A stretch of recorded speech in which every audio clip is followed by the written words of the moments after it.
ਸਤਿ ਸ਼੍ਰੀ ਅਕਾਲ। ਤੁਸੀਂ ਵੇਖ ਰਹੇ ਹੋ ਟੀਵੀ ਪੰਜਾਬ ਤੇ ਮੈਂ ਹਾਂ ਤੁਹਾਡੇ ਨਾਲ ਇੰਦਰਪ੍ਰੀਤ ਕੌਰ ਬਨੂ। ਖਬਰਾਂ ਦੇ ਇਸ ਬੁਲੇਟਿਨ ਦੇ ਵਿੱਚ ਤੁਹਾਡਾ ਸਵਾਗਤ ਹੈ। ਸਭ ਤੋਂ ਪਹਿਲਾਂ ਝਾਤ ਮਾਰਦੇ ਹਾਂ ਅੱਜ ਦੀਆਂ ਚੋਣਵੀਆਂ ਖਬਰਾਂ ਦੇ ਉੱਪਰ। ਬਿਨਾਂ ਦਸਤਾਵੇਜ਼ ਵਾਲਿਆਂ ਨੂੰ ਟੀਕਾ ਲਗਵਾਉਣਾ ਪੈ ਸਕਦਾ ਹੈ ਭਾਰੀ, ਉਹਨਾਂ ਨੂੰ ਸਤਾਉਣ ਲੱਗਾ ਡਿਪੋਰਟ ਹੋਣ ਦਾ ਡਰ। ਕੱਲ ਫੇਰ ਕੈਨੇਡਾ ਦੀਆਂ ਸੜਕਾਂ ਤੇ ਆਉਣਗੇ ਟਰੈਕਟਰ, ਕਿਸਾਨਾਂ ਦੇ ਲਈ ਹੋਵੇਗਾ ਪ੍ਰਦਰਸ਼ਨ। ਸਰੀ 'ਚ ਖੁੱਲੇਗਾ ਤੀਜਾ ਸਕੂਲ, ਮਾਪਿਆਂ ਦੇ ਵਿੱਚ ਖੁਸ਼ੀ ਦੀ ਲਹਿਰ। ਕਮਲਾ ਹੈਰਿਸ ਦੀ ਫ੍ਰੀਲੈਂਡ ਦੇ ਨਾਲ ਗੱਲਬਾਤ, ਕਈ ਮੁੱਦਿਆਂ ਦੇ ਉੱਪਰ ਵਿਚਾਰ ਹੋਏ ਸਾਂਝੇ। ਕੈਨੇਡਾ 'ਚ ਵਧਿਆ ਕਰੋਨਾ ਵਾਇਰਸ ਦਾ ਡਰ, ਕੁਝ ਹੀ ਦਿਨਾਂ ਵਿੱਚ 1 ਮਿਲੀਅਨ ਤੱਕ ਪਹੁੰਚ ਜਾਣਗੇ ਮਾਮਲੇ। ਕੈਨੇਡਾ ਦੇ ਵਿੱਚ ਆਮ ਲੋਕਾਂ ਨੂੰ ਵੈਕਸੀਨੇਸ਼ਨ ਲਗਾਉਣ ਦੀ ਸ਼ੁਰੂਆਤ ਕਰ ਦਿੱਤੀ ਗਈ ਹੈ, ਪਰ ਅਜਿਹੇ ਦੇ ਵਿੱਚ ਜਿਹੜੇ ਬਿਨਾਂ ਦਸਤਾਵੇਜ਼ ਜਾਣੀ ਕਿ ਡਾਕੂਮੈਂਟਸ ਦੇ ਰਹਿ ਰਹੇ ਹਨ, ਉਹਨਾਂ ਨੂੰ ਵੈਕਸੀਨ ਲਗਵਾਉਣ ਦੇ ਲਈ ਕਾਫੀ ਜ਼ਿਆਦਾ ਚਿੰਤਾ ਸਤਾਉਣ ਲੱਗੀ ਹੈ। ਦਰਅਸਲ ਉਹਨਾਂ ਨੂੰ ਹੁਣ ਡਰ ਹੈ ਕਿ ਕਿਤੇ ਉਹਨਾਂ ਨੂੰ ਡਿਪੋਰਟ ਹੀ ਨਾ ਕਰ ਦਿੱਤਾ ਜਾਵੇ। ਬ੍ਰਿਟਿਸ਼ ਕੋਲੰਬੀਆ ਦੇ ਵਿੱਚ ਹੁਣ ਜਿਹੜੇ ਬਿਨਾਂ ਡਾਕੂਮੈਂਟ ਦੇ ਰਹਿਣ ਵਾਲੇ ਵਰਕਰਸ ਨੇ, ਉਹਨਾਂ ਨੂੰ ਵੈਕਸੀਨ ਹਾਸਲ ਕਰਨ ਅਤੇ ਡਿਪੋਰਟ ਕੀਤੇ ਜਾਣ ਦਾ ਫਿਕਰ ਸਤਾ ਰਿਹਾ ਹੈ। ਬਹੁਤ ਸਾਰੇ ਐਡਵੋਕੇਟਸ ਅਜਿਹੇ ਹਨ ਜਿਨ੍ਹਾਂ ਵੱਲੋਂ ਕਿਹਾ ਜਾ ਰਿਹਾ ਹੈ ਕਿ ਬ੍ਰਿਟਿਸ਼ ਕੋਲੰਬੀਆ ਦੇ ਵਿੱਚ ਗੈਰ ਦਸਤਾਵੇਜ਼ੀ ਜਾਣੀ ਕਿ ਬਿਨਾਂ ਡਾਕੂਮੈਂਟਸ ਵਾਲੇ ਵਰਕਰਸ ਨੂੰ ਇਹ ਫਿਕਰ ਹੈ ਕਿ ਉਹਨਾਂ ਦੇ ਲਈ ਵੈਕਸੀਨ ਹਾਸਲ ਕਰਨਾ ਇੱਕ ਵੱਡੀ ਚੁਣੌਤੀ ਅਤੇ ਮੁਸ਼ਕਿਲ ਹੋਣ ਵਾਲੀ ਹੈ। ਉਹਨਾਂ ਵਰਕਰਸ ਨੂੰ ਡਰ ਸਤਾ ਰਿਹਾ ਹੈ ਕਿ ਜੇਕਰ ਕਿਸੇ ਵੱਲੋਂ ਵੀ ਰਿਪੋਰਟ ਕਰ ਦਿੱਤੀ ਗਈ ਕਿ ਉਹਨਾਂ ਕੋਲ ਅਸਲੀ ਸਹੀ ਆਈਡੈਂਟੀਟੀ ਨਹੀਂ ਹੈ ਤਾਂ ਫਿਰ ਉਹਨਾਂ ਦੀ ਗ੍ਰਿਫਤਾਰੀ ਹੋ ਸਕਦੀ ਹੈ।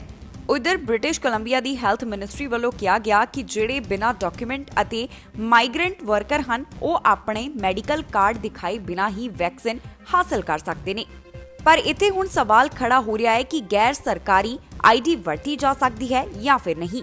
ਇਸ ਦੇ ਬਾਰੇ ਕੋਈ ਜਾਣਕਾਰੀ ਨਹੀਂ ਦਿੱਤੀ ਗਈ। ਦੱਸ ਦਈਏ ਕਿ ਜਦੋਂ 6 ਅਪ੍ਰੈਲ ਤੋਂ ਆਨਲਾਈਨ ਬੁਕਿੰਗ ਸ਼ੁਰੂ ਹੋਵੇਗੀ ਤਾਂ ਉਸ ਮੌਕੇ ਡਾਕੂਮੈਂਟਸ ਦੀ ਜਾਣਕਾਰੀ ਮੰਗੀ ਜਾਵੇਗੀ। ਅਜਿਹੇ ਬਹੁਤ ਸਾਰੇ ਵਰਕਰਸ ਨੇ ਜਿਹੜੇ ਕਰੋਨਾ ਵੈਕਸੀਨ ਲਗਵਾਉਣਾ ਚਾਹੁੰਦੇ ਨੇ, ਪਰ ਉਹਨਾਂ ਨੂੰ ਇਹ ਭਰੋਸਾ ਚਾਹੀਦਾ ਹੈ ਕਿ ਅਜਿਹਾ ਕਰਨ ਦੇ ਉੱਪਰ ਉਹਨਾਂ ਨੂੰ ਡਿਪੋਰਟ ਨਹੀਂ ਕੀਤਾ ਜਾਵੇਗਾ। ਕੱਲ ਨੂੰ ਇੱਕ ਵਾਰ ਫਿਰ ਤੋਂ ਕੈਨੇਡਾ ਦੇ ਵਿੱਚ ਭਾਰਤ ਦੇ ਕਿਸਾਨਾਂ ਦੇ ਲਈ ਆਵਾਜ਼ ਚੁੱਕੀ ਜਾਵੇਗੀ, ਜਿੱਥੇ ਜੀਪ ਟਰੈਕਟਰ ਰੈਲੀ ਕੱਢੀ ਜਾ ਰਹੀ ਹੈ। ਦੱਸ ਦਈਏ ਕਿ ਜਿਸ ਮੂਵਮੈਂਟ ਦੀ ਸ਼ੁਰੂਆਤ ਕੈਨੇਡਾ ਦੇ ਵਿੱਚ ਕੀਤੀ ਗਈ ਹੈ, ਉਸ ਦੇ ਤਹਿਤ ਕੱਲ ਨੂੰ ਜਿਹੜਾ ਹੈ ਉਹ ਮਾਰਚ ਕੱਢਿਆ ਜਾਵੇਗਾ, ਪ੍ਰਦਰਸ਼ਨ ਕੀਤਾ ਜਾਵੇਗਾ ਸਰੀ ਦੇ ਵਿੱਚ, ਤੇ ਉਸ ਤੋਂ ਬਾਅਦ ਵੈਂਕੂਵਰ ਦੇ ਵਿੱਚ ਅਗਲੇ ਦਿਨ ਜਾਣੀ ਕਿ ਐਤਵਾਰ ਨੂੰ ਖੁੱਲੇ ਆਸਮਾਨ ਦੇ ਹੇਠਾਂ ਸੌਂ ਕੇ ਪ੍ਰਦਰਸ਼ਨ ਕੀਤਾ ਜਾਵੇਗਾ। ਕੱਲ ਕੈਨੇਡਾ ਦੀ ਧਰਤੀ ਦੇ ਉੱਪਰ ਇੱਕ ਵਾਰ ਫਿਰ ਤੋਂ ਭਾਰਤ ਦੇ ਕਿਸਾਨਾਂ ਦੇ ਲਈ ਆਵਾਜ਼ ਚੁੱਕੀ ਜਾਵੇਗੀ। ਕੈਨੇਡਾ ਦੇ ਵਿੱਚ ਜੋ ਬੇਸਮੋਦੀ ਕਰਕੇ ਇੱਕ ਲਹਿਰ ਚਲਾਈ ਜਾ ਰਹੀ ਹੈ, ਉਸੇ ਦੇ ਤਹਿਤ 27 ਮਾਰਚ ਜਾਣੀ ਕੱਲ ਦੇ ਦਿਨ ਸ਼ਨੀਵਾਰ ਨੂੰ ਇੱਕ ਕਾਰ ਜੀਪ ਰੈਲੀ ਕੱਢੀ ਜਾਵੇਗੀ। ਇਸ ਜੀਪ ਕਾਰ ਰੈਲੀ ਦੀ ਸ਼ੁਰੂਆਤ ਸਵੇਰੇ 10:30 ਵਜੇ ਹੋਵੇਗੀ ਅਤੇ ਇਹ 2 ਵਜੇ ਤੱਕ ਚੱਲੇਗੀ। ਇਹ ਰੈਲੀ ਸਰੀ ਦੇ ਬੀਅਰ ਕ੍ਰੀਕ ਤੋਂ ਚੱਲ ਕੇ ਡੈਲਟਾ ਸਿਟੀ ਹਾਲ ਤੱਕ ਜਾਵੇਗੀ, ਜਿੱਥੇ ਲੋਕਾਂ ਨੂੰ ਵੱਡੀ ਗਿਣਤੀ ਦੇ ਵਿੱਚ ਪਹੁੰਚਣ ਦੇ ਲਈ ਅਪੀਲ ਕੀਤੀ ਜਾ ਰਹੀ ਹੈ ਅਤੇ ਇੱਥੇ ਪ੍ਰੋਟੈਸਟ ਵੱਡੇ ਪੱਧਰ ਦੇ ਉੱਪਰ ਕੀਤਾ ਜਾਵੇਗਾ।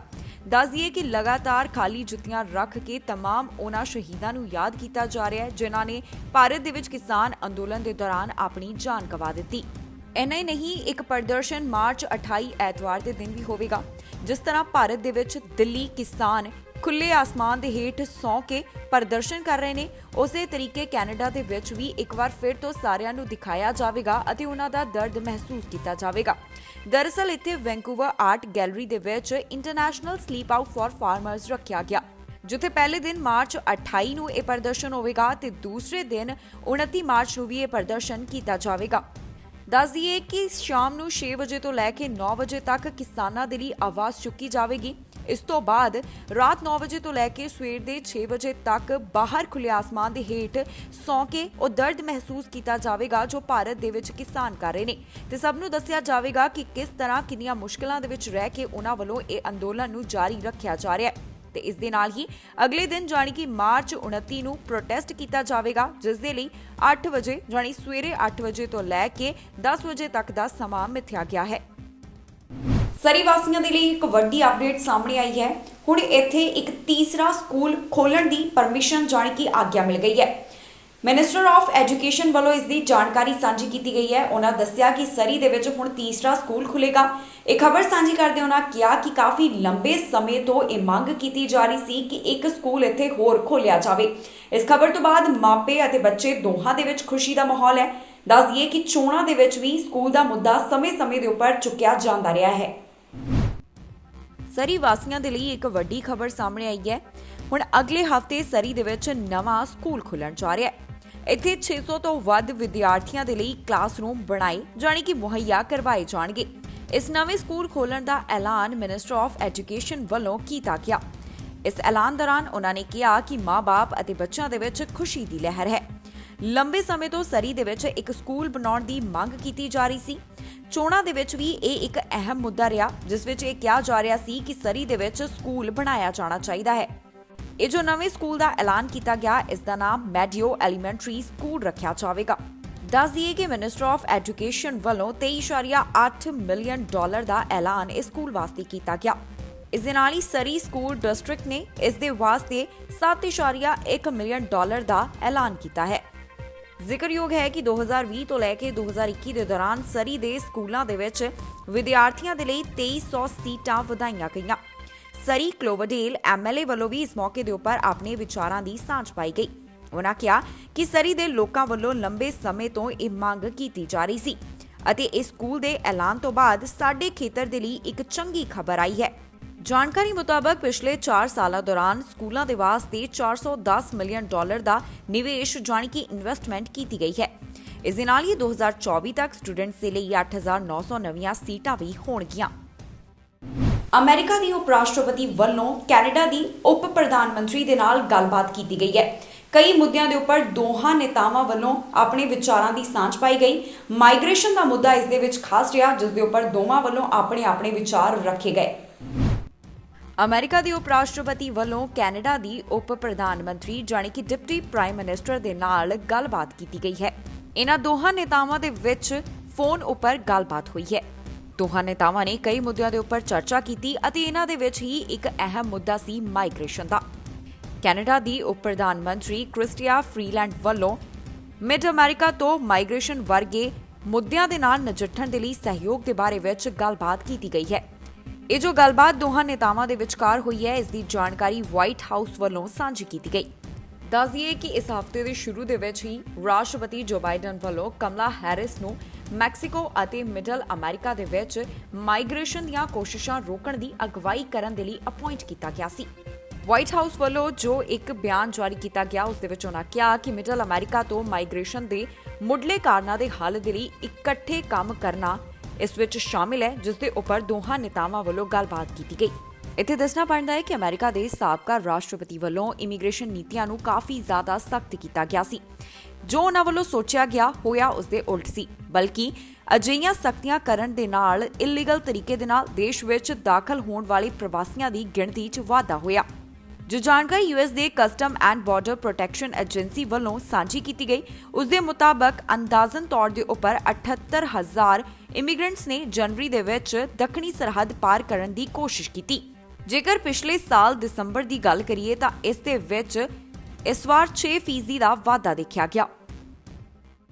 ਕੈਨੇਡਾ ਦੇ ਵਿੱਚ ਕਰੋਨਾ ਵਾਇਰਸ ਅਤੇ ਕਰੋਨਾ ਵੇਰੀਐਂਟ ਦੇ ਮਾਮਲੇ ਲਗਾਤਾਰ ਵਧਦੇ ਜਾ ਰਹੇ ਹਨ। ਇਸ ਦੇ ਨਾਲ ਹੀ ਡਾਕਟਰ ਥੈਰੇਸਾ ਟੇਮ ਵੱਲੋਂ ਇਹ ਜਾਣਕਾਰੀ ਦਿੱਤੀ ਗਈ ਹੈ ਕਿ ਕੁਝ ਹੀ ਦਿਨਾਂ ਦੇ ਵਿੱਚ ਕੈਨੇਡਾ ਅੰਦਰ ਜੋ ਕਰੋਨਾ ਅੰਕੜਾ ਹੈ ਉਹ 1 ਮਿਲੀਅਨ ਤੱਕ ਪਹੁੰਚਣ ਵਾਲਾ ਹੈ। ਨਾਲ ਦੀ ਨਾਲ ਇਸ ਖਬਰ ਦੇ ਵਿੱਚ ਜਾਣਕਾਰੀ ਤੁਹਾਡੇ ਨਾਲ ਸਾਂਝੀ ਕਰਾਂਗੇ ਕਿ ਕੈਨੇਡਾ ਦੇ ਕਿਸ ਹਿੱਸੇ ਤੋਂ ਕਿੰਨੇ ਕਰੋਨਾ ਵਾਇਰਸ ਦੇ ਮਾਮਲਿਆਂ ਦੀ ਪੁਸ਼ਟੀ ਹੋਈ ਹੈ।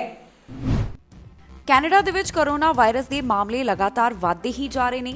ਵੇਰੀਐਂਟ ਦੇ ਨਾਲ ਸੰਬੰਧਿਤ ਮਾਮਲਿਆਂ 'ਚ ਵੀ ਵਾਧਾ ਹੋ ਰਿਹਾ ਹੈ। ਅਜਿਹੇ ਦੇ ਵਿੱਚ ਸਿਹਤ ਮਾਹਿਰਾਂ ਦੀ ਚਿੰਤਾ ਵੀ ਵਧਦੀ ਦਿਖਾਈ ਦੇ ਰਹੀ ਹੈ। ਇਸ ਉੱਪਰ chief public health officer doctor Theresa Tam ਦਾ ਕਹਿਣਾ ਹੈ, ਕੈਨੇਡਾ ਦੇ ਵਿੱਚ ਅਗਲੇ ਹਫ਼ਤੇ ਕਰੋਨਾ ਵਾਇਰਸ ਦੇ ਮਾਮਲਿਆਂ ਦੀ ਗਿਣਤੀ 1 ਮਿਲੀਅਨ ਹੋਣ ਵਾਲੀ ਹੈ।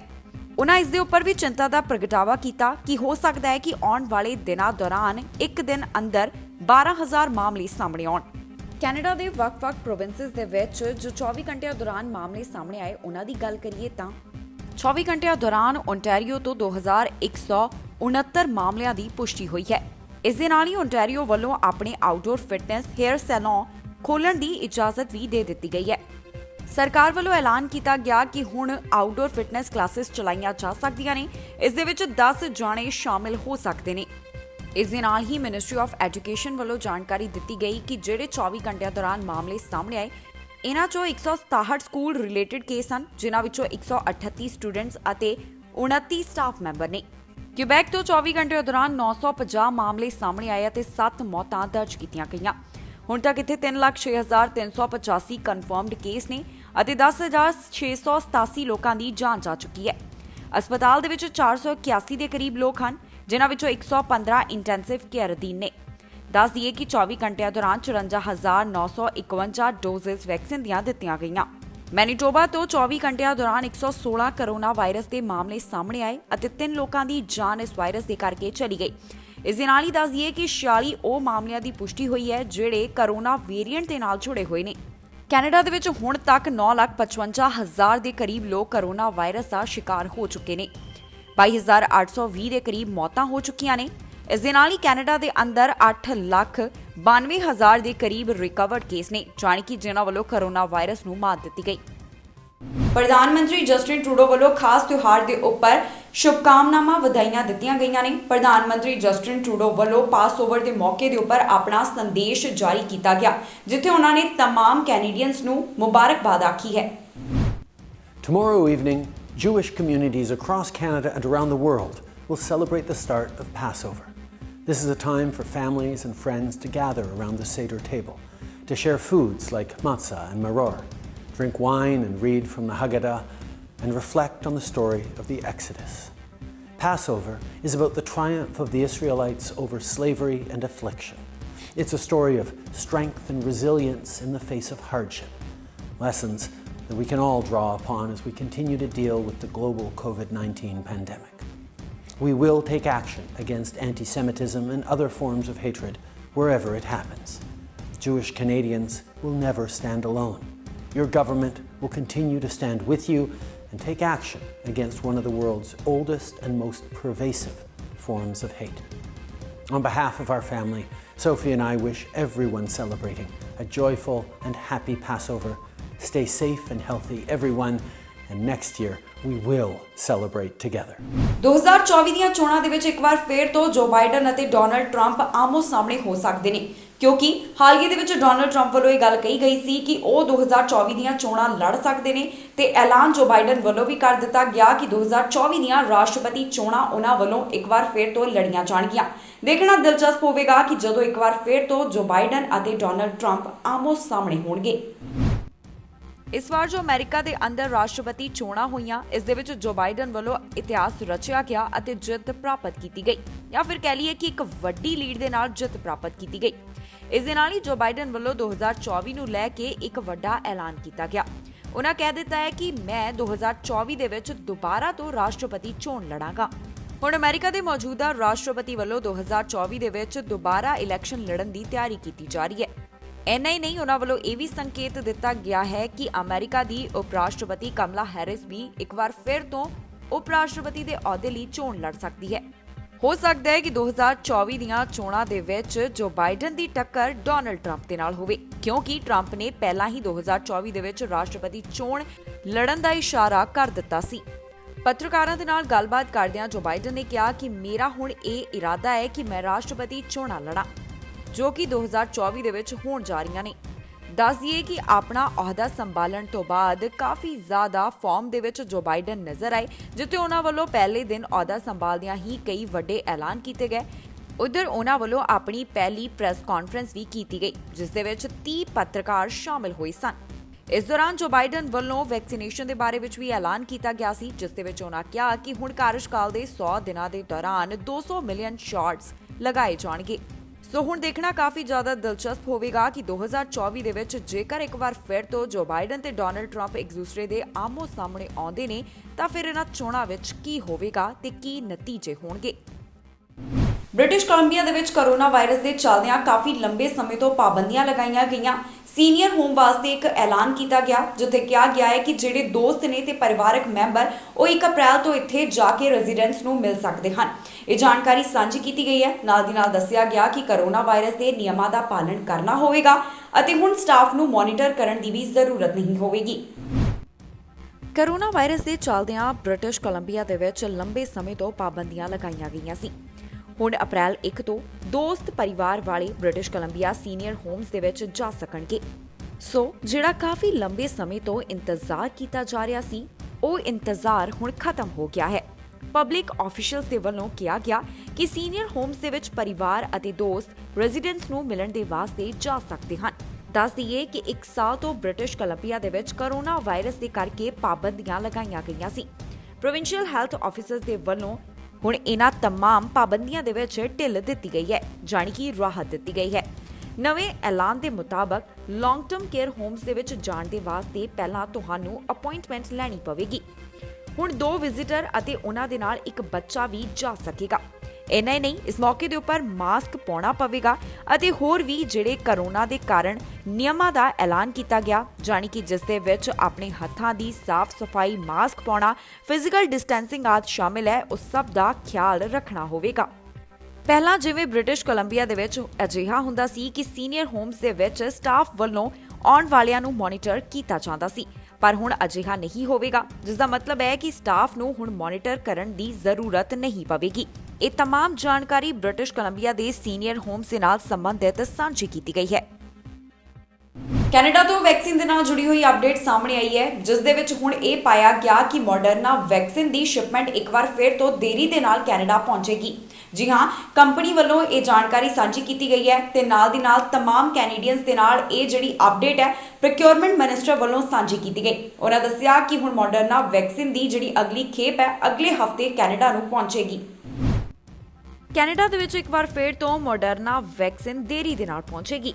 ਮੋਡਰਨਾ ਸ਼ਾਟਸ ਕੈਨੇਡਾ ਨੂੰ ਅਗਲੇ ਹਫ਼ਤੇ ਮਿਲਣਗੇ, ਜਿਸ ਦਾ ਮਤਲਬ ਹੈ ਕਿ ਕੈਨੇਡਾ ਨੂੰ 3 ਟੀਕਿਆਂ ਦਾ 3.2 ਮਿਲੀਅਨ ਦਾ ਬੈਚ ਅਗਲੇ ਹਫ਼ਤੇ ਪਹੁੰਚੇਗਾ।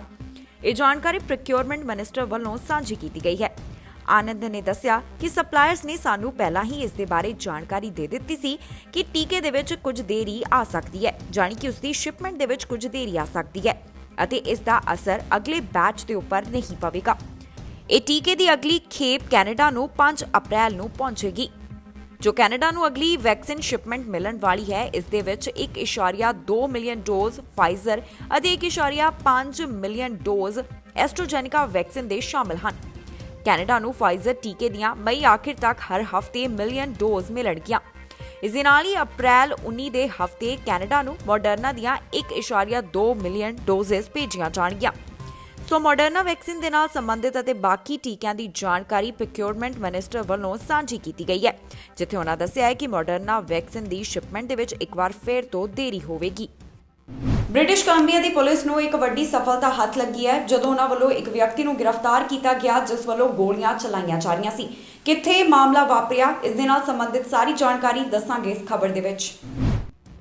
ਬ੍ਰਿਟਿਸ਼ ਕੋਲੰਬੀਆ ਤੋਂ ਇੱਕ ਅਜਿਹਾ ਮਾਮਲਾ ਸਾਹਮਣੇ ਆਇਆ ਜਿੱਥੇ ਪੁਲਿਸ ਵੱਲੋਂ ਇੱਕ ਵਿਅਕਤੀ ਨੂੰ ਗ੍ਰਿਫਤਾਰ ਕੀਤਾ ਗਿਆ ਜਿਸ ਦੇ ਵੱਲੋਂ ਗੋਲੀਆਂ ਚਲਾਈਆਂ ਜਾ ਰਹੀਆਂ ਸਨ।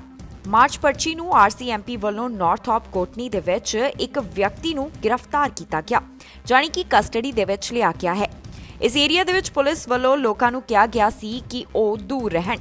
ਜੋ ਜਾਣਕਾਰੀ ਮਿਲੀ ਹੈ ਉਸ ਦੇ ਮੁਤਾਬਕ 2 ਵਜੇ ਦੇ ਕਰੀਬ ਕਾਮਿਕਸ ਵੈਲੀ RCMP ਵੱਲੋਂ ਲੋਕਾਂ ਨੂੰ ਅਪੀਲ ਕੀਤੀ ਗਈ ਕਿ ਗ੍ਰੇਮ ਏਰੀਆ ਤੋਂ ਉਹ ਦੂਰ ਰਹਿਣ। SPCA ਇਨਵੈਸਟੀਗੇਸ਼ਨ ਤੋਂ ਬਾਅਦ ਇੱਥੇ ਪੁਲਿਸ ਨੂੰ ਬੁਲਾਇਆ ਗਿਆ। ਪੁਲਿਸ ਵੱਲੋਂ ਇਹ ਵੀ ਜਾਣਕਾਰੀ ਦਿੱਤੀ ਗਈ ਹੈ ਕਿ SPCA ਆਫੀਸਰ ਨੂੰ ਵੀ ਗੋਲੀ ਮਾਰਨ ਦੀ ਕੋਸ਼ਿਸ਼ ਕੀਤੀ ਗਈ ਸੀ। ਬ੍ਰਿਟਿਸ਼ ਕੋਲੰਬੀਆ SPCA ਨੇ ਕਿਹਾ ਕਿ ਉਹ ਇੱਥੇ ਜਾਨਵਰਾਂ ਦੀ ਜਾਂਚ ਕਰਨ ਦੇ ਵਾਸਤੇ ਆਏ ਹੋਏ ਸੀ। ਇਸ ਤੋਂ ਬਾਅਦ ਜੋ ਇਨਫੋਰਮੇਸ਼ਨ ਸਾਹਮਣੇ ਆਈ ਹੈ ਉਸ ਦੇ ਮੁਤਾਬਕ ਜਿਸ ਆਫੀਸਰ ਨੂੰ ਗੋਲੀ ਮਾਰਨ ਦੀ ਕੋਸ਼ਿਸ਼ ਕੀਤੀ ਗਈ ਉਸ ਦੇ ਕੋਈ ਵੀ ਸਰੀਰਕ ਸੱਟ ਨਹੀਂ ਆਈ। ਹਮਲਾ ਕਰਨ ਵਾਲਾ ਵਿਅਕਤੀ ਕਾਫੀ ਲੰਬਾ ਸਮਾਂ ਘਰ ਦੇ ਅੰਦਰ ਪਰਿਵਾਰ ਦੇ ਨਾਲ ਰਿਹਾ। ਪੁਲਿਸ ਵੱਲੋਂ ਉਸ ਦੇ ਨਾਲ ਨੈਗੋਸੀਏਸ਼ਨ ਕਰਨ ਦੀ ਕੋਸ਼ਿਸ਼ ਕੀਤੀ ਗਈ। ਫਿਰ 8 ਵਜੇ ਦੇ ਕਰੀਬ ਪੁਲਿਸ ਦੇ ਹੱਥ ਸਫਲਤਾ ਲੱਗੀ ਤੇ ਉਹਨਾਂ ਵੱਲੋਂ ਵਿਅਕਤੀ ਨੂੰ ਗ੍ਰਿਫਤਾਰ ਕਰ ਲਿਆ ਗਿਆ। ਸੋ ਇਸ ਦੇ ਬਾਰੇ तमाम ਜਾਣਕਾਰੀ ਪੁਲਿਸ ਵੱਲੋਂ ਸਾਂਝੀ ਕੀਤੀ ਗਈ। ਸਰੀ ਤੋਂ ਇੱਕ ਅਜਿਹਾ ਮਾਮਲਾ ਸਾਹਮਣੇ ਆਇਆ ਜਿੱਥੇ ਇੱਕ ਵਿਅਕਤੀ ਵੱਲੋਂ ਦੂਸਰੇ ਵਿਅਕਤੀ ਦੇ ਉੱਪਰ 8 ਗੋਲੀਆਂ ਚਲਾਈਆਂ। ਅਜਿਹਾ ਕਰਨ ਦੇ ਉੱਪਰ ਵਿਅਕਤੀ ਨੂੰ ਚਾਰਜ ਕੀਤਾ ਗਿਆ ਅਤੇ ਨਾਲ ਹੀ ਉਸ ਨੂੰ 9 ਸਾਲ ਦੀ ਜੇਲ੍ਹ ਦੀ ਸਜ਼ਾ ਸੁਣਾਈ ਗਈ ਹੈ। ਪੂਰਾ ਮਾਮਲਾ ਦੱਸਾਂਗੇ ਇਸ ਖਬਰ ਦੇ ਵਿੱਚ। ਸਰੀ ਤੋਂ ਇੱਕ ਅਜਿਹਾ ਮਾਮਲਾ ਸਾਹਮਣੇ ਆਇਆ ਜਿੱਥੇ ਸ਼ੂਟਰ ਵੱਲੋਂ ਦੂਸਰੇ ਵਿਅਕਤੀ ਦੇ ਉੱਪਰ 8 ਗੋਲੀਆਂ ਚਲਾਈਆਂ ਗਈਆਂ। ਇਸ ਕਾਰਨ ਉਸ ਨੂੰ ਹੁਣ 9 ਸਾਲ ਦੀ ਜੇਲ੍ਹ ਹੋਈ ਹੈ। ਅਟੈਂਪਟਡ ਮਰਡਰ ਦੇ ਕਾਰਨ ਵਿਅਕਤੀ ਨੂੰ ਹੁਣ 9 ਸਾਲ ਜੇਲ੍ਹ ਦੇ ਵਿੱਚ ਰਹਿਣਾ ਪਵੇਗਾ। ਜਿਸ ਵਿਅਕਤੀ ਵੱਲੋਂ ਗੋਲੀਆਂ ਚਲਾਈਆਂ ਗਈਆਂ ਉਸ ਦਾ ਨਾਮ ਮਾਈਕਲ ਦੱਸਿਆ ਗਿਆ ਅਤੇ ਜਿਸ ਦੇ ਉੱਪਰ ਗੋਲੀਆਂ ਚਲਾਈਆਂ ਗਈਆਂ ਉਸ ਦੀ ਪਹਿਚਾਣ ਜੁਲੀਅਨ ਵਜੋਂ ਦੱਸੀ ਗਈ ਹੈ। ਇਹ ਘਟਨਾ ਮਈ 5, 2018 ਦੀ ਹੈ। ਮਾਈਕਲ ਕੋਲ ਹੁਣ ਸੁਸਾਇਟੀ ਨੂੰ ਡੈਪਟ ਪੇ ਕਰਨ ਦਾ 6 ਸਾਲ 6 ਮਹੀਨੇ ਅਤੇ 20 ਦਿਨ ਤੱਕ ਦਾ ਸਮਾਂ ਹੈ। ਮਾਈਕਲ ਨੂੰ 9 ਸਾਲ ਦੀ ਸਜ਼ਾ, ਡਿਸਚਾਰਜਿੰਗ ਅ ਫਾਇਰਆਰਮ ਵਿਦ ਇੰਟੈਂਟ ਟੂ ਵੂਂਡ, 8 ਸਾਲ ਦੀ ਸਜ਼ਾ ਐਗਰੀਵੇਟਡ ਅਸੌਲਟ ਅਤੇ 4 ਸਾਲ ਦੀ ਸਜ਼ਾ ਪੋਜੈਸ਼ਨ ਆਫ ਰਿਸਟ੍ਰਿਕਟਿਡ ਵੈਪਨ ਦੇ ਚੱਲਦਿਆਂ ਸੁਣਾਈ ਗਈ।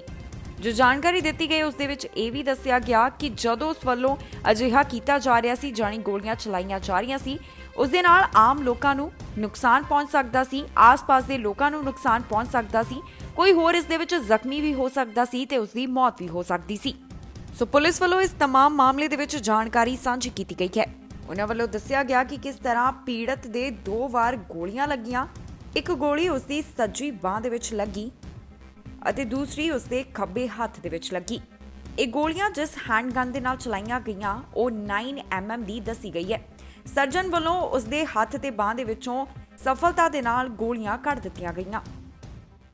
ਮੈਨੀਟੋਬਾ ਵੱਲੋਂ ਆਪਣੇ ਨਵੇਂ ਡਰਾਅ ਦਾ ਐਲਾਨ ਕੀਤਾ ਗਿਆ, ਜਿਸ ਦੇ ਤਹਿਤ 355 ਸੱਦੇ ਜਾਰੀ ਕੀਤੇ ਗਏ। ਦੱਸ ਦਈਏ ਕਿ ਡਰਾਅ ਮਾਰਚ 25 ਨੂੰ ਕੱਢਿਆ ਗਿਆ। ਹੁਣ ਤੱਕ ਮੈਨੀਟੋਬਾ ਵੱਲੋਂ 1292 ਸੱਦੇ ਜਾਰੀ ਕੀਤੇ ਜਾ ਚੁੱਕੇ ਹਨ। ਮੈਨੀਟੋਬਾ ਵੱਲੋਂ ਆਪਣੇ ਨਵੇਂ ਡਰਾਅ ਦਾ ਐਲਾਨ ਕੀਤਾ ਗਿਆ। ਇਸ ਦੇ ਤਹਿਤ 355 ਨਵੇਂ PNP ਇਨਵੀਟੇਸ਼ਨ ਜਾਰੀ ਕੀਤੇ ਗਏ। ਦੱਸ ਦਈਏ ਕਿ ਡਰਾਅ ਮਾਰਚ 25 ਨੂੰ ਕੱਢਿਆ ਗਿਆ, ਜਿੱਥੇ ਮੈਨੀਟੋਬਾ ਵੱਲੋਂ 355 ਕੈਨੇਡੀਅਨ ਇਮੀਗ੍ਰੇਸ਼ਨ ਕੈਂਡੀਡੇਟਸ ਨੂੰ ਪ੍ਰੋਵਿੰਸ਼ੀਅਲ ਨੋਮੀਨੇਸ਼ਨ ਦੇ ਵਾਸਤੇ ਅਪਲਾਈ ਕਰਨ ਦਾ ਸੱਦਾ ਦਿੱਤਾ ਗਿਆ। ਮੈਨੀਟੋਬਾ ਪ੍ਰੋਵਿੰਸ਼ੀਅਲ ਨੋਮੀਨੀ ਪ੍ਰੋਗਰਾਮ ਦੇ ਤਹਿਤ ਇਹ ਇਨਵੀਟੇਸ਼ਨ ਜਾਰੀ ਕੀਤੇ ਗਏ। ਇਸ ਦੇ ਨਾਲ ਪਰਮਨੈਂਟ ਰੈਜ਼ੀਡੈਂਸੀ ਸਟੇਟਸ ਦੇ ਕੈਂਡੀਡੇਟਸ ਜਾਣੀ ਉਮੀਦਵਾਰ ਇੱਕ ਕਦਮ ਹੋਰ ਨੇੜੇ ਆ ਗਏ ਨੇ।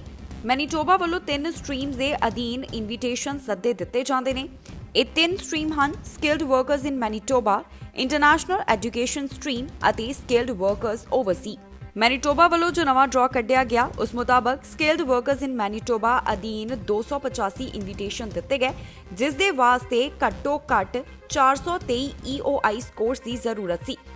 ਸਕਿਲਡ ਵਰਕਰਸ ਓਵਰਸੀ ਦੇ ਅਧੀਨ 9 ਇਨਵੀਟੇਸ਼ਨ ਦਿੱਤੇ ਗਏ, ਜਿਸ ਦੇ ਵਾਸਤੇ ਘੱਟੋ-ਘੱਟ 711 EOI ਸਕੋਰਸ ਦੀ ਜ਼ਰੂਰਤ ਸੀ। ਇੰਟਰਨੈਸ਼ਨਲ ਐਜੂਕੇਸ਼ਨ ਸਟਰੀਮ ਦੇ ਅਧੀਨ 41 ਇਨਵੀਟੇਸ਼ਨ ਜਾਰੀ ਕੀਤੇ ਗਏ, ਜਿਸ ਦੇ ਵਾਸਤੇ ਕੋਈ ਵੀ EOI ਸਕੋਰ ਦੀ ਜ਼ਰੂਰਤ ਨਹੀਂ ਸੀ। ਇਸ ਦੇ ਨਾਲ ਹੀ 49 ਇਨਵੀਟੇਸ਼ਨ ਐਕਸਪ੍ਰੈਸ ਐਂਟਰੀ ਉਮੀਦਵਾਰਾਂ ਨੂੰ ਦਿੱਤੇ ਗਏ। 2021 ਦੌਰਾਨ ਹੁਣ ਤੱਕ ਮੈਨੀਟੋਬਾ ਵੱਲੋਂ 1292 ਇਨਵੀਟੇਸ਼ਨ ਜਾਣੀ ਕਿ ਸੱਦੇ ਜਾਰੀ ਕਰ ਦਿੱਤੇ ਗਏ ਨੇ। ਐਸਟ੍ਰਾਜੈਨੇਕਾ ਵੈਕਸੀਨ ਦੇ ਨਾਲ ਸਮੇਂ-ਸਮੇਂ ਦੇ ਉੱਪਰ ਵਿਵਾਦ ਜੁੜਦਾ ਰਿਹਾ ਹੈ। ਸਭ ਤੋਂ ਪਹਿਲਾਂ ਯੂਰਪ ਵੱਲੋਂ ਇਹ ਗੱਲ ਦੱਸੀ ਗਈ ਕਿ ਜਿਨ੍ਹਾਂ ਵਿਅਕਤੀਆਂ ਦੇ ਉੱਪਰ ਐਸਟ੍ਰਾਜੈਨੇਕਾ ਵੈਕਸੀਨ ਲਗਾਇਆ ਗਿਆ ਉਹਨਾਂ ਵਿੱਚੋਂ ਕਈਆਂ ਦੇ ਬਲੱਡ ਕਲੌਟ ਬਣੇ। ਹੁਣ ਕੈਨੇਡਾ ਤੋਂ ਅਜਿਹਾ ਮਾਮਲਾ ਸਾਹਮਣੇ ਆਇਆ ਜਿੱਥੇ 3 ਜਾਣਿਆਂ ਦੇ ਵਿੱਚ ਬਲੱਡ ਕਲੌਟ ਪਾਏ ਗਏ, ਜਿਨ੍ਹਾਂ ਨੂੰ ਐਸਟ੍ਰਾਜੈਨੇਕਾ ਵੈਕਸੀਨ ਲਗਾਇਆ ਗਿਆ ਸੀ। ਐਸਟ੍ਰਾਜੈਨੇਕਾ ਵੈਕਸੀਨ ਨੂੰ ਲੈ ਕੇ ਜੋ ਬਲੱਡ ਕਲੌਟ ਦੇ ਮਾਮਲੇ ਸਾਹਮਣੇ ਆ ਰਹੇ ਸਨ, ਅਜਿਹੇ ਮਾਮਲੇ ਹੁਣ ਕੈਨੇਡਾ ਦੇ ਵਿੱਚ ਵੀ ਪਾਏ ਗਏ। ਇਸ ਦੀ ਜਾਣਕਾਰੀ ਡਾਕਟਰ ਸੁਪ੍ਰਿਆ ਸ਼ਰਮਾ ਵੱਲੋਂ ਸਾਂਝੀ ਕੀਤੀ ਗਈ। ਉਹਨਾਂ ਦੱਸਿਆ ਕਿ ਕੈਨੇਡਾ ਨੂੰ ਜੋ 3 ਲੱਖ ਐਸਟ੍ਰਾਜੈਨੇਕਾ ਵੈਕਸੀਨ ਮਿਲੀਆਂ, ਉਸ ਦੇ ਵਿੱਚੋਂ 3 ਅਜਿਹੇ ਮਾਮਲੇ ਸਨ ਜਿਨ੍ਹਾਂ ਦੇ ਬਲੱਡ ਕਲੌਟ ਬਣੇ। ਹਾਲਾਂਕਿ ਇਹ ਮਾਮਲੇ ਸਿੱਧੇ ਤੌਰ ਦੇ ਉੱਪਰ ਵੈਕਸੀਨ ਦੇ ਨਾਲ ਸੰਬੰਧਿਤ ਨਹੀਂ ਲੱਗ ਰਹੇ। ਡਾਕਟਰ ਸੁਪ੍ਰਿਆ ਸ਼ਰਮਾ ਨੇ ਦੱਸਿਆ ਕਿ ਇਹਨਾਂ ਵਿੱਚੋਂ ਕਈ ਮਾਮਲੇ ਅਜਿਹੇ ਨਹੀਂ ਸੀ ਜਿਸ ਦੀ ਯੂਰਪ ਦੇ ਵਿੱਚ ਦਿਮਾਗ ਦਾ ਬਲੱਡ ਕਲੌਟ ਬਣਨ ਵਾਲੇ ਮਾਮਲਿਆਂ ਦੇ ਨਾਲ ਸਮਾਨਤਾ ਦਿਖਾਈ ਦਿੱਤੀ ਹੋਵੇ। ਉਹਨਾਂ ਕਿਹਾ ਕਿ ਬਾਕੀ ਵੀ ਵੈਕਸੀਨ ਦੇ ਨਾਲ ਅਜਿਹਾ ਹੋਣ ਦੀ ਸੰਭਾਵਨਾ ਹੁੰਦੀ ਹੈ। ਦੱਸ ਦਈਏ ਕਿ ਹੈਲਥ ਕੈਨੇਡਾ ਵੱਲੋਂ ਆਕਸਫੋਰਡ ਐਸਟ੍ਰਾਜੈਨੇਕਾ ਵੈਕਸੀਨ ਦੇ ਉੱਪਰ ਜਿਹੜੇ ਪ੍ਰੋਡਕਟ ਲੇਬਲ ਲੱਗੇ ਹੋਏ ਹਨ ਉਹਨਾਂ ਨੂੰ ਬਦਲਿਆ ਜਾ ਰਿਹਾ ਹੈ। ਇਸ ਦੇ ਉੱਪਰ ਬਲੱਡ ਕਲੌਟਿੰਗ ਦੀ ਚੇਤਾਵਨੀ ਨੂੰ ਵੀ ਹੁਣ ਲਿਖਿਆ ਜਾ ਰਿਹਾ ਹੈ। ਏਜੰਸੀ ਵੱਲੋਂ ਕਿਹਾ ਗਿਆ ਕਿ ਅਜਿਹੀਆਂ ਘਟਨਾਵਾਂ ਦੀਆਂ ਰਿਪੋਰਟਸ ਬਹੁਤੀਆਂ ਨਹੀਂ ਹਨ ਅਤੇ ਕੈਨੇਡਾ ਦੇ ਵਿੱਚ ਅਜਿਹੇ ਮਾਮਲੇ ਜ਼ਿਆਦਾਤਰ ਸਾਹਮਣੇ ਨਹੀਂ ਆਏ। ਦੱਸ ਦਈਏ ਕਿ ਯੂਰਪ ਵੱਲੋਂ ਜੋ ਆਪਣੀ ਰਿਪੋਰਟ ਪੇਸ਼ ਕੀਤੀ ਗਈ, ਜਿਸ ਦੇ ਵਿੱਚ ਉਹਨਾਂ ਕਿਹਾ ਕਿ ਵੈਕਸੀਨ ਲਗਾਉਣ ਦੇ ਨਾਲ ਬਲੱਡ ਕਲੌਟ ਬਣਦਾ ਹੈ, ਉਸ ਤੋਂ ਬਾਅਦ ਕੈਨੇਡਾ ਵੱਲੋਂ ਲੇਬਲ ਦੇ ਉੱਪਰ ਚੇਤਾਵਨੀ ਜਾਰੀ ਕੀਤੀ ਜਾ ਰਹੀ ਹੈ, ਜਾਣੀ ਕਿ ਚੇਤਾਵਨੀ ਲਿਖੀ ਜਾ ਰਹੀ ਹੈ। ਬ੍ਰਿਟਿਸ਼ ਕੋਲੰਬੀਆ ਦੀਆਂ ਨਦੀਆਂ ਨੂੰ ਗੰਦਾ ਕਰਨ ਦੇ ਜੁਰਮ ਦੇ ਵਿੱਚ ਟੈਕਕੋਲ ਨੂੰ ਇੱਕ ਭਾਰੀ ਜੁਰਮਾਨਾ ਲਗਾਇਆ ਗਿਆ।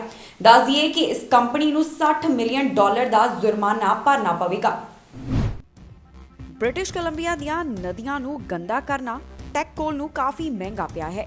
ਬ੍ਰਿਟਿਸ਼ ਕੋਲੰਬੀਆ ਦੀਆਂ ਨਦੀਆਂ ਨੂੰ ਗੰਦਾ ਕਰਨ ਦੇ ਕਾਰਨ ਟੈਕਕੋਲ ਨੂੰ $60 ਮਿਲੀਅਨ ਦਾ ਜੁਰਮਾਨਾ ਦੇਣਾ ਪਵੇਗਾ। ਸਾਊਦਰਨ ਬ੍ਰਿਟਿਸ਼ ਕੋਲੰਬੀਆ ਦੇ ਵਿੱਚ ਪਾਣੀ ਨੂੰ ਗੰਦਾ ਕਰਨ ਦੇ ਕਾਰਨ ਕੈਨੇਡੀਅਨ ਮਾਈਨਿੰਗ ਕੰਪਨੀ ਟੈਕਕੋਲ ਨੂੰ $60 ਮਿਲੀਅਨ ਦਾ ਜੁਰਮਾਨਾ ਲਗਾਇਆ ਗਿਆ। ਫਿਸ਼ਰੀਜ਼ ਐਕਟ ਅਧੀਨ ਅਜਿਹਾ ਪਹਿਲੀ ਵਾਰ ਹੋਇਆ ਹੈ ਜਦੋਂ ਇੰਨਾ ਵੱਡਾ ਫਾਈਨ ਲਗਾਇਆ ਗਿਆ ਹੈ। ਸੈਲੇਨੀਅਮ ਅਤੇ ਕੈਲਸਾਈਡ ਰਿਲੀਜ਼ ਕਰਨ ਦੇ ਕਰਕੇ ਟੈਕਕੋਲ ਦੇ ਉੱਪਰ ਚਾਰਜ ਲਗਾਏ ਗਏ ਹਨ। ਦੱਸ ਦਈਏ ਜਨਵਰੀ ਅਤੇ ਦਸੰਬਰ 2020 ਦੇ ਦੌਰਾਨ ਉਹਨਾਂ ਵੱਲੋਂ ਐਲਕ ਅਤੇ ਫੋਰਜਿੰਗ ਰਿਵਰ ਦੇ ਵਿੱਚ ਇਹ ਸੈਲੇਨੀਅਮ ਅਤੇ ਕੈਲਕਾਈਟ ਕੈਮੀਕਲ ਨੂੰ ਰਿਲੀਜ਼ ਕੀਤਾ ਗਿਆ। ਜ਼ਿਕਰਯੋਗ ਹੈ ਕਿ 2020 ਦੇ ਦੌਰਾਨ ਟੈਕ ਵੱਲੋਂ ਆਪਣੀ ਹੀ ਰਿਸਰਚ ਦੇ ਵਿੱਚ ਇਹ ਦੱਸਿਆ ਗਿਆ ਸੀ ਕਿ ਮੱਛਲੀਆਂ ਦੀ ਗਿਣਤੀ ਲਗਾਤਾਰ ਘਟਦੀ ਜਾ ਰਹੀ ਹੈ। ਉਹਨਾਂ ਵੱਲੋਂ ਗੰਦੇ ਪਾਣੀ ਦੇ ਮਾਮਲੇ ਦੇ ਉੱਪਰ ਯਾਨੀ ਕਿ ਗੰਦੇ ਪਾਣੀ ਦੇ ਉੱਪਰ ਜਾਂਚ ਵੀ ਕੀਤੀ ਜਾ ਰਹੀ ਸੀ, ਪਰ ਹੁਣ ਉਹਨਾਂ ਵੱਲੋਂ ਜੋ ਨਦੀਆਂ ਦੇ ਵਿੱਚ ਸੈਲੀਨੀਅਮ ਅਤੇ ਕੈਲਸਾਈਟ ਛੱਡਿਆ ਗਿਆ ਉਸ ਦੇ ਕਰਕੇ ਚਾਰਜ ਲਗਾਏ ਗਏ ਅਤੇ ਇੱਕ ਵੱਡਾ ਭਾਰੀ ਜੁਰਮਾਨਾ ਲਗਾਇਆ ਗਿਆ। ਇਸ ਦੇ ਨਾਲ ਹੀ ਜਾਂਦੇ ਇੱਕ ਵਾਰ ਫਿਰ ਤੋਂ ਝਾਤ ਮਾਰਦੇ ਹਾਂ ਅੱਜ ਦੀਆਂ ਚੋਣਵੀਆਂ ਖਬਰਾਂ ਦੇ ਉੱਪਰ। ਬਿਨਾਂ ਦਸਤਾਵੇਜ਼ ਵਾਲਿਆਂ ਨੂੰ ਟੀਕਾ ਲਗਵਾਉਣਾ ਪੈ ਸਕਦਾ ਹੈ ਭਾਰੀ, ਉਹਨਾਂ ਨੂੰ ਸਤਾਉਣ ਲੱਗਾ ਡਿਪੋਰਟ ਹੋਣ ਦਾ ਡਰ। ਕੱਲ ਫੇਰ ਕੈਨੇਡਾ ਦੀਆਂ ਸੜਕਾਂ ਤੇ ਆਉਣਗੇ ਟਰੈਕਟਰ, ਕਿਸਾਨਾਂ ਦੇ ਲਈ ਹੋਵੇਗਾ ਪ੍ਰਦਰਸ਼ਨ। ਸਰੀ 'ਚ ਖੁੱਲੇਗਾ ਤੀਜਾ ਸਕੂਲ, ਮਾਪਿਆਂ ਦੇ ਵਿੱਚ ਖੁਸ਼ੀ ਦੀ ਲਹਿਰ। ਕਮਲਾ ਹੈਰਿਸ ਦੀ ਫ੍ਰੀਲੈਂਡ ਦੇ ਨਾਲ ਗੱਲਬਾਤ, ਕਈ ਮੁੱਦਿਆਂ ਦੇ ਉੱਪਰ ਵਿਚਾਰ ਹੋਏ ਸਾਂਝੇ। ਕੈਨੇਡਾ 'ਚ ਵਧਿਆ ਕਰੋਨਾ ਵਾਇਰਸ ਦਾ ਡਰ, ਕੁਝ ਹੀ ਦਿਨਾਂ ਵਿੱਚ 1 ਮਿਲੀਅਨ ਤੱਕ ਪਹੁੰਚ ਜਾਣਗੇ ਮਾਮਲੇ। ਖਬਰਾਂ ਦੇ ਇਸ ਬੁਲੇਟਿਨ ਦੇ ਵਿੱਚ ਇੰਨਾ ਹੀ। ਨਵੀਆਂ ਤੇ ਤਾਜ਼ੀਆਂ ਖਬਰਾਂ ਲੈ ਕੇ ਫਿਰ ਤੋਂ ਹਾਜ਼ਰ ਹੋਵਾਂਗੇ। ਫਿਲਹਾਲ ਮੈਨੂੰ ਇੰਦਰਪ੍ਰੀਤ ਕੌਰ ਪੰਨੂ ਨੂੰ ਦਿਓ ਇਜਾਜ਼ਤ ਤੇ ਤੁਸੀਂ ਵੇਖਦੇ ਰਹੋ ਟੀਵੀ ਪੰਜਾਬ।